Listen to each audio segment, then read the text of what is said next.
Hey, everybody. Welcome to a special episode of the Find Out podcast here on YouTube Live. I am here with Richard von Glahn, the Executive Director of People Not Politicians, Missouri. Richard, it's great to see you. Thanks for having me. There's obviously been a lot of conversation around gerrymandering across the country. Obviously, that started with Texas trying to essentially steal 5 seats, which it looks like they're going to succeed at. Then California went and put a ballot initiative up, actually, and which passed overwhelming to basically zero out their gains. But I think what a lot of people have not realized is that there have been fights across the country, and Missouri is one of those states. So, Richard, could you tell us a little bit, just the background of what exactly Republicans have been trying to do with gerrymandering this year? Yeah, so Missouri has, in our Constitution, a once-a-decade redistricting process. And so this is the first time that we've ever seen politicians try to engage in a mid-decade redistrict. And, they were told to do so. Initially, people sort of said, no, that's not what we do here. But then they were told to do so again, and they complied, and they moved it forward. The important thing about Missouri is also a state that has a referendum right, the ability for citizens to functionally act as a veto on any act of the General Assembly. And it's not an easy process, but we had 90 days to gather about 107,000 signatures to put the issue to the ballot beginning September 12th. Those 90 days finished last week. We turned in over 305,000 signatures, so nearly triple what we needed to. And at this point, the law is suspended, and people get to be the final deciders of this. And that's an exciting achievement for us. A lot of people, I think, look at the Missouri legislature and say, "Oh, well, Missouri's a red state," but this is going to be a "quote unquote" red state where the people of that state fight back against this political power grab and, protect our representation in our and I think that you make a really good point. I think it's worth it for people to know that you have this ability to basically petition to stop or push forward legislation. And I think last year, correct me if I'm wrong, was there a minimum wage increase on the ballot, and then also reproductive health, making sure that abortion was safe and legal in the state, I believe. And did both of those pass? Yeah, correct. There's the reproductive freedom abortion right that overturned a state complete ban on abortion. That passed with over 52% of the vote. And then I actually ran a minimum wage and paid sick days initiative, which received nearly 58% of the vote, more votes than Josh Hawley, who got elected U.S. Senator. So, there tends to be a group of voters in Missouri who, when they look at these issues and think about, would this benefit me, tend to vote that way. Yeah, I mean, it's really interesting. I still want to know who the Donald Trump, Josh Hawley, also pro-choice / increase the minimum wage folks are, but clearly there are a lot of them, and I think we'll probably see the same thing here, where I think, and getting 3 times the amount of signatures you needed to get that on the ballot suggests to me, and you can correct me if I'm wrong, that people in Missouri actually do not want this gerrymander to go through, and that actually it would remove. Yeah. Is it 1 seat we're talking about, or is it 2? It is 1. I mean, Missouri is frankly already a gerrymandered state. We've got 8 seats, 6 are held by Republicans, 2 are held by Democrats. So you think 25% of the voice is coming from Democrats in a state that reliably votes about 42% for the Democrats. So we're a gerrymandered state to begin with. But then this would further gerrymander us.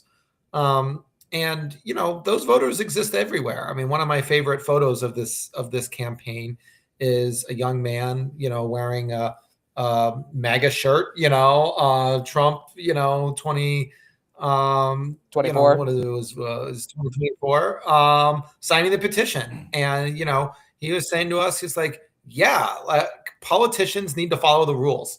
I said, yeah, we agree. So let's do that. And that's it's really interesting to see folks like that, because this actually did come from Donald Trump, obviously, because he realized that the policies that he and the GOP had in place at the national level, including removing those ACA tax credits, which I'm sure are going to dangerously affect people in Missouri who either their healthcare premiums are going to go up 2 or 3-fold, or frankly lose their health insurance completely.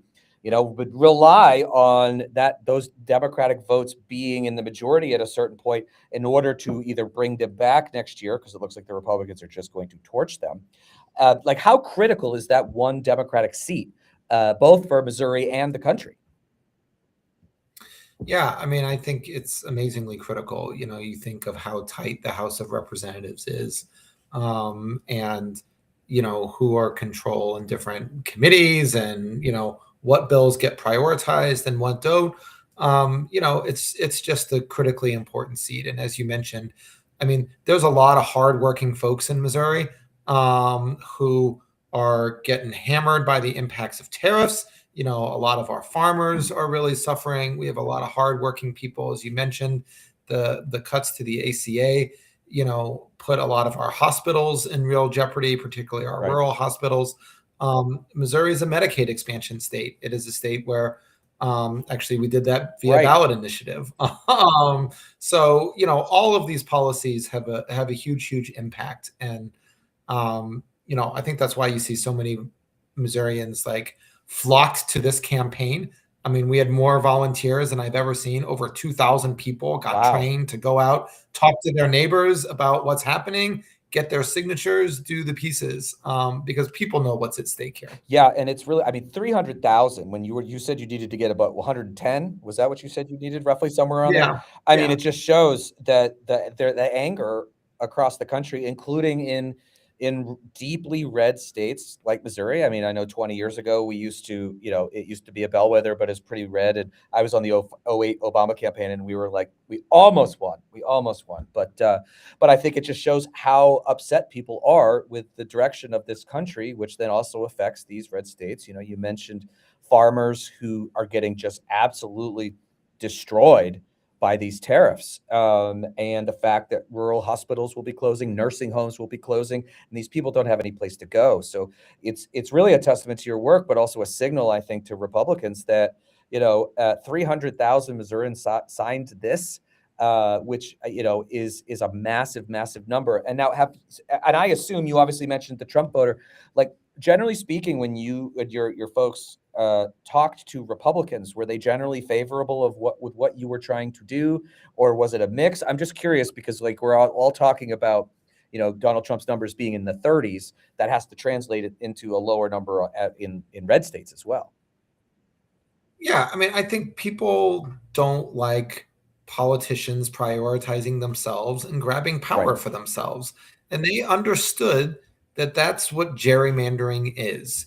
There's a simple concept here. Either voters get to pick our politicians, or politicians pick their voters. And no one wants to be a political pawn, even if you're being used as a pawn by the party that you support. The fact that they would use you like a pawn still angers and upsets people. And so that's why, I think this has been a slam dunk issue for us. Talking to and then you said, there was a bit of I don't know if funny business is the right term, but when you delivered and I saw a photo, I believe, of the boxes and boxes of petition signatures. The Republicans in the state were not particularly enthralled with what you brought them. Is that correct? Yeah, I mean, it's interesting. The Attorney General actually sought an injunction against us from being able to turn in signatures, and their position was that they conveyed to a federal judge, if people, not politicians, is allowed to turn in signatures, the map's not going to be allowed to go into effect. They said, this is the harm that we're going to face. And they cited a section of the Missouri Constitution that is true. I mean, that they were correct. But a Trump-appointed judge rejected their position on the night of Monday, December 8th. About 12 hours later, we rolled into Jefferson City with 4 U-Hauls and 691 boxes containing 305,000 signatures, and we turned them in. And there's a certain point that I think the Secretary of State looked at this and said, these guys are clearly going to succeed in doing the exact thing that we said that they were going to succeed at, which is keeping this map from going into effect. And they then took a complete 180 on their position and are now claiming that this map's going to go into effect anyway, while they dither and worry about counting the signatures and doing the different points. And that is, that just goes against about 115 years of court precedent. The Missouri Supreme Court's ruled on this on 3 different occasions. And they're just wrong. But this is where they go on really sort of grasping at straws. And all of that feeds the narrative of like desperate politicians trying to grab power. I mean, everything they do proves our point as to why. Well, and that's exactly why across the country we're seeing this. And Donald Trump literally saying, like, find me 5 votes, which is very similar to what he said in Georgia, which got him in a lot of hot water of trying to find 12,000 votes, which was illegal and didn't exist.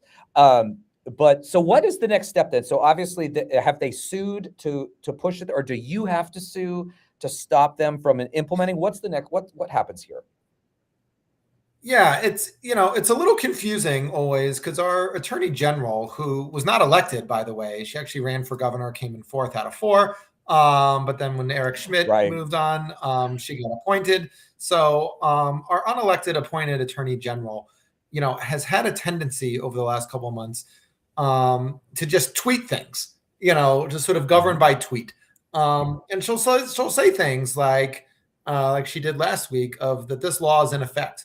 Well, and then if you look at the Missouri statutes and everything, nothing has changed. And so you sort of wonder, like, is the comms person talking to the governance person? What's happening here?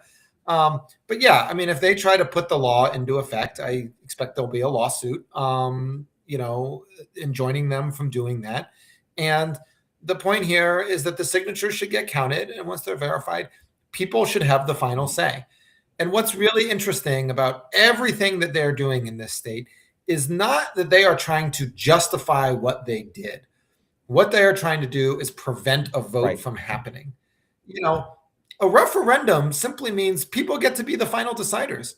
Well, if you had a good idea that you believe people will support, you have nothing to fear from a referendum. Go out, campaign, as is your right, and say, hey, isn't it great that we manipulate our elections? Go sell that to the Missouri voters.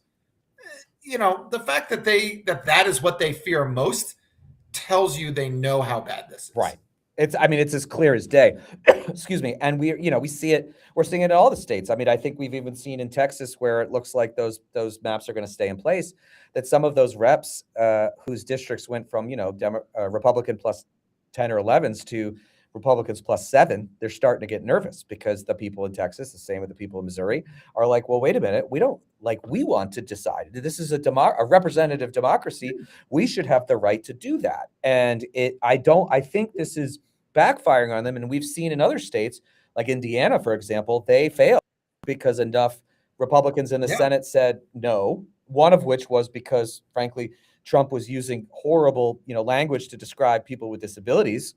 And one of them had actually a child with disabilities and voted against it because they were like, I'm not going along with this hostage negotiation. Now, Missouri is clearly choosing a different path, but it seems to me that if I were a couple of representatives that maybe their districts are not, in single digit benefit for Republicans, this is the type of thing that could actually put them in danger. I'm thinking of Fred Wellman, who's running against Ann, Wagner, like, who barely lives in the district and never visits. Like, if I were her and I saw, thousands of my constituents, I'd be really nervous. Yeah. I mean, I am in fact a constituent of Ann Wagner. It's interesting. The gerrymandering would actually move me out of her district. And, I sort of have the opinion of like, I've been stuck with this woman as my representative for a long time. And I actually want to have the opportunity to weigh in and cast a vote, about how she has been representing me. I don't want her to, say, well, yeah, I've been doing this job, but now I'm going to shield myself from your accountability. That's not the way democracy works. That's not the way it's supposed to go. And so, you see all these things, and obviously all of that is interconnected and what they're trying to do. So what is the next step here? Is that if they try to put these maps forward, a lawsuit, or what can people expect here? Yeah, I mean, I think if they try to put the maps forward, you'll likely see another lawsuit. I mean, functionally, the next steps, as the way this process should work, is the Secretary of State should run a process to count the number of signatures. He will find that there's more than enough signatures to qualify this for the ballot. He should issue a certificate of sufficiency, and then we have an election. The election would be scheduled for November 2026. So it's not going to help, Trump try to manipulate the 2026 elections. But, okay. But if we want to have an election, we can have an election. And that's the normal process. But, we're going to see, litigation and shenanigans and, all of the things that we'll have to cut through to make sure that Missourians' constitutional rights are protected. So I think you are probably quite accurate that there are going to be some shenanigans for sure. So as my final question on this is, what can people do? Is there something that people can do across the country if they are watching this and they are seeing the work that you are doing in the state to make sure that gerrymander does not go through, or at least goes to the voters? Is there any way that folks can support your efforts right now? Yeah, so I would always encourage people, visit our website, is just peoplenotpoliticiansmo.org. As things get going, as we get election dates settled and different things, we will have activities, phone banking, different things that people can do. There's a piece up there that you can read on sort of what's happening in the state right now and all of the legal shenanigans that are going on. People should read it. People should frankly tell their friends. I mean, I get that Texas is a big thing. It's 5 seats. California is a big thing. It's 5 seats. But Missouri is a big thing because Missouri is similar to Indiana, where you are actually seeing these quote unquote red states. This is where you're actually going to see the tide turn on these things, and where it might not be expected. So, the easiest thing I can always encourage people to do is donate to us. $25 helps feed volunteers for a shift of door knocking, doing all these things. Like I said, there's an army of over 2,000 of us in Missouri that have been out talking to our neighbors all the time. And so all of that is a huge, huge help. But I also just encourage people to talk about this campaign and say, hey, do you see this kind of like red state rebellion about what's going on here? Because I don't think it was coincidence that we turned in a bunch of signatures on Tuesday. The map got suspended in Missouri. On Thursday, right before actually we were doing a thank you for all of our volunteers, Indiana rejected the map. Courage is courageous. And when people know the stories about what's happening in states like this, then, I think that can really, continue momentum forward all across. No, I completely agree. Well, Richard, thank you very much for one, talking to me, but two, doing all this work. I mean, it is so important. And, we talk to a lot of folks in either in very blue states or in very, very red areas where they feel like there's not much that they can do to make a difference. But here's one where if you go to peoplenotpoliticiansmo.com, you can make a real difference with $25, $50, things like that. So I want to make sure .org. Oh, I'm sorry. Oh, geez. peoplenotpoliticiansmo.org. Oh, I gotta get better at my calling out people's websites. But yes, peoplenotpoliticiansmo.org. Richard, thank you very much. Thank you for all you're doing to protect democracy, both in Missouri and across the United States. And we'll have to have you back on for an update here pretty soon. Happy to do it. Thank you. All right. Have a great day.